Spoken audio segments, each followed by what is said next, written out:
Assalamualaikum warahmatullahi wabarakatuh. Waalaikumsalam warahmatullahi wabarakatuh. Bismillah, alhamdulillah, wassalatu wassalamu ala rasulillah sayyidina wa maulana Muhammadin ibn Abdillah wa ala alihi wa ashabihi wa mawala amma ba'dah.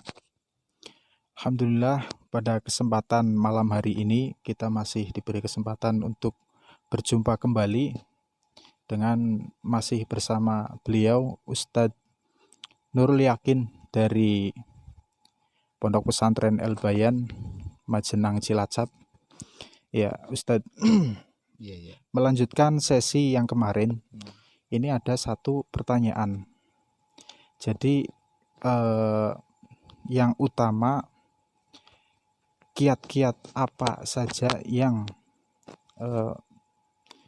bagus untuk kita jalani di dalam bulan suci Ramadan ini, agar kita sebagai kader muda IPNU IPPNU terutama di Kabupaten Banyumas bisa tetap menikmati ibadah, menikmati indahnya bulan Ramadan di tengah-tengah wabah virus COVID-19 ini.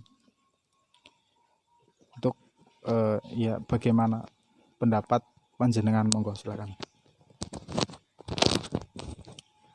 Assalamualaikum warahmatullahi wabarakatuh. Alhamdulillah, wassalatu wassalamu ala rasulillah wa ala alihi wa ashabihi wa mawalah. Al-iktifa wal iktisar. Saya teringat akan pesan dari Hadratus Syekh Mbah Hasyim Asy'ari, yang dimana kita sebagai warga Nahdliyin menjadi tonggak perjuangan dari NU. Itu pesan beliau jika diterjemahkan dengan bahasa Indonesia kurang lebihnya seperti ini. Barang siapa yang mau mengurus NU sekecil apapun, ini dawuhnya Mbah Hasyim, sekecil apapun ini nanti kita akan diberi pertolongan, akan diakui santrinya Mbah Hasyim. Ini saya pegang betul ini. Jadi saya bangga dengan adanya adik-adik saya dari IPNU LDNU IPNU LDNU ya, Kabupaten Banyumas, dengan mengadakan kegiatan yang sangat positif sekali ini.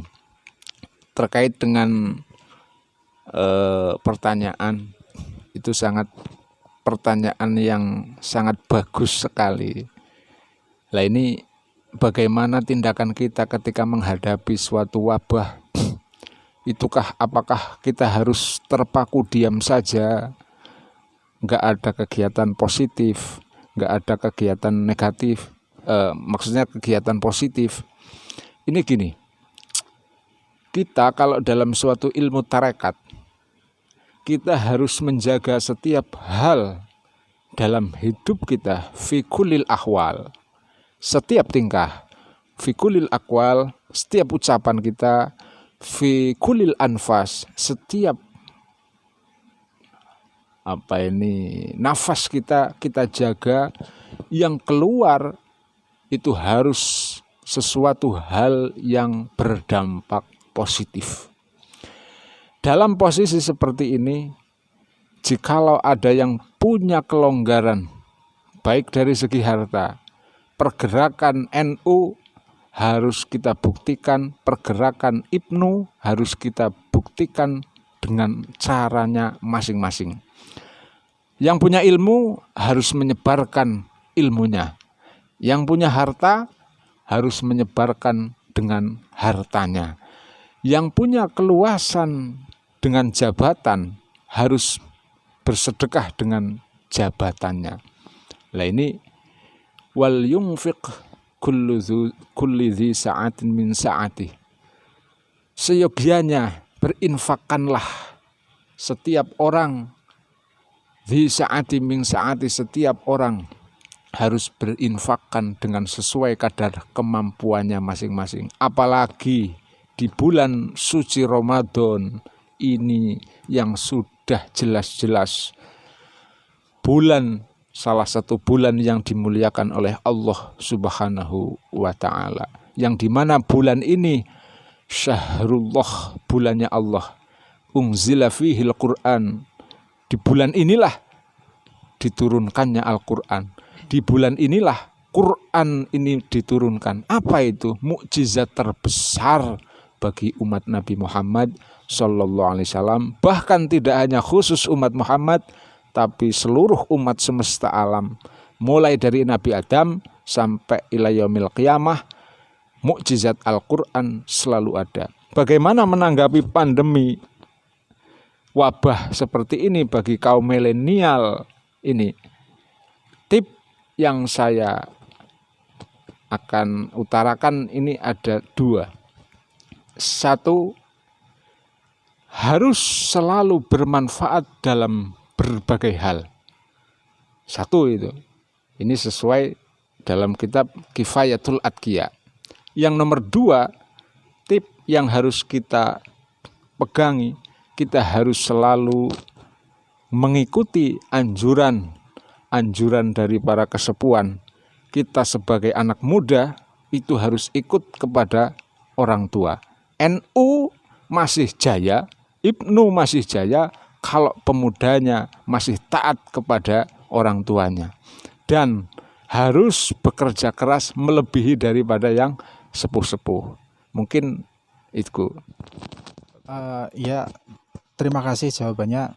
Tadi Ustadz masuk ke sesi pertanyaan yang kedua. Ini ada suatu permasalahan yang mungkin dialami oleh sebagian dari kader-kader muda IPNU, IPPNU dimanapun khususnya. Itu ketika dalam bulan Ramadan ini itu biasanya banyak kader-kader muda yang tidak puasa. Kadang 1 hari puasa, 1 hari tidak. Kadang lagi ada yang 2 hari puasa, nanti selanjutnya mungkin tidak, dan seterusnya. Bagaimana cara kita agar supaya istiqomah berpuasa, istiqomah beribadah dari awal Ramadan sampai dengan akhir nanti tetap istiqomah. Juga ketika kita bagaimana kiat-kiat agar kita senantiasa dapat menjalankan sholat tarawih yang pada Ramadan kali ini itu untuk sementara sholat tarawih berjamaah di masjid ditiadakan oleh pemerintah. Itu bagaimana Ustaz? Silakan. Terima kasih. Bulan Ramadan itu dibagi 3 bagian.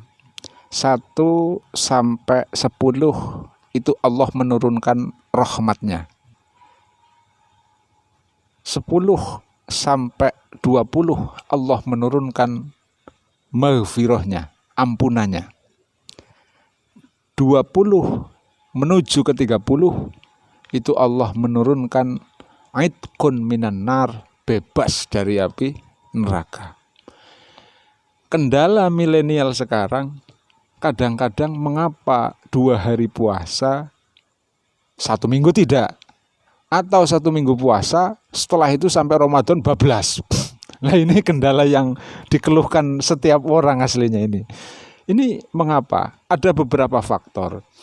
Salah satunya mungkin karena dia tidak tahu benar bahwa hukum puasa Ramadan itu adalah kewajiban. Ini kadang musim seperti ini dengan alasan corona ini, ada yang ramai kemarin minta ada perpu bahwa di situ bulan Ramadan harus karena ada wabah nggak puasa. Ini masalah juga. Lah, dengan alasan seperti itu tidak jadi dalam hukum fikih. Lah, maka dari itu bulan Ramadan ini kita kuatkan, kita harus sadar bahwa bulan Ramadan ini kita harus mengerjakan puasa ini adalah sebagai suatu atribut Islam kita yang harus kita pegang. Bulan Ramadan ini kebanyakan orang itu mengejar sunnah, melalaikan wajib. Itu saya ibaratkan itu kalau Anda sekalian, teman-teman saya sekalian mau melaksanakan sholat tarawih di rumah atau membaca Al-Quran tapi tidak mau puasa, itu ibaratnya pakai celana tapi nggak pakai baju, atau dibalik, pakai baju tapi nggak celana tapi pakai jam, perhiasan. Nah ini kan lucu ini. Ini lucu ini. Jadi mencari sunnah tapi meninggalkan wajib, dan ini sangat fatal. Tapi alhamdulillah kalau pemuda masih senajan toh ngelakoni sih belum bisa sempurna, tapi kalau sudah mau puasa alhamdulillah itu suatu kebanggaan.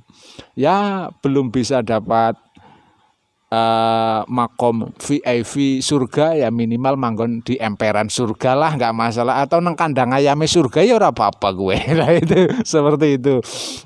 Yang masalah apa tadi, sholat tarawih itu emang permasalahan yang sangat apa ya, di dalam bulan Ramadan itu dianjurkan kita beribadah, baik salat tarawih, membaca Al-Quran. Khususnya yang perlu diingat adalah membaca Al-Quran. Membaca Al-Quran itu ada suatu hadis dari Nabi Muhammad SAW. Itu malaikat Jibril turun ketika bulan Ramadan mengajar kepada Nabi Muhammad. Mengajar apa? Tentang masalah membaca Al-Quran. Ini loh menjadi landasan dari Nahdlatul Ulama yang kita pegangi, bahwa mengajar Al-Quran ini sesuai hadis Gusti Nabi Muhammad Sallallahu Alaihi Wasallam. Karena malaikat Jibril turun pada bulan Ramadan mengajar kepada Nabi Muhammad, Iqra ya Muhammad, bacalah Al-Quran ya Muhammad. Nabi Muhammad berkata apa? Tidak mampu, jenengan rien. Akhirnya dibaca oleh Jibril, baca Iqra ya Muhammad sampai 3 kali. Gak mau. Akhirnya yang membaca ini adalah malaikat Jibril dulu, membaca Al-Quran. Setelah itu malaikat Jibril membaca Al-Quran, setelah malaikat Jibril terus Nabi Muhammad. Terus berulang-ulang, ini akhirnya jadi mudarosah, setor-setoran, deres-deresan. Maka dari itu dimanapun kalau bulan Ramadan ini, afdoliyah amal itu adalah membaca Al-Quran, yang dimana pahalanya membaca Al-Quran di pada bulan Ramadan dilipat gandakan. 1 huruf itu 10 pahala pada hari-hari biasa. Kalau sekarang bisa menjadi 100, bahkan bisa menjadi 1000 pahala. Nah itu suatu bisyarah, suatu kabar baik bagi kita, yang dimana tradisi NU di musola-musola, di masjid-masjid, isi dari memakmurkan masjid ketika sebelum pandemi itu membaca Al-Quran. Tapi ketika posisi seperti ini, ya dimanapun HP kita beri aplikasi Al-Quran, apapun kita beri Al-Quran yang bernuansa Al-Quran. Nah itu jikalau kita sudah bisa mengatur waktu seperti itu, fa insyaallah kita akan digolongkan oleh Allah Subhanahu wa taala dalam golongan fi zumratis sholihin. Yang terakhir, hadis mengenai masalah mudarosah pada bulan Al-Quran, membaca Al-Quran, dalil juga ini menjadi semakan Al-Quran. Tapi oleh sebagian kalangan kubu sebelah ini ini didaifkan. Padahal ini hadis sahih, hadis dari Jibril, tapi sama kubu sebelah ini didoifkan.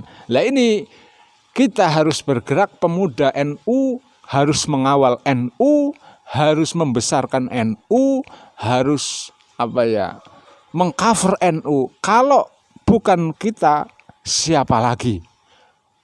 Ini pertanyaannya. Kalau bukan kita, siapa lagi? Kalau kita nggak bergerak sekarang, kapan lagi? Gitu. Nah, mungkin cukup sekian dari kami. Wassalamualaikum warahmatullahi wabarakatuh.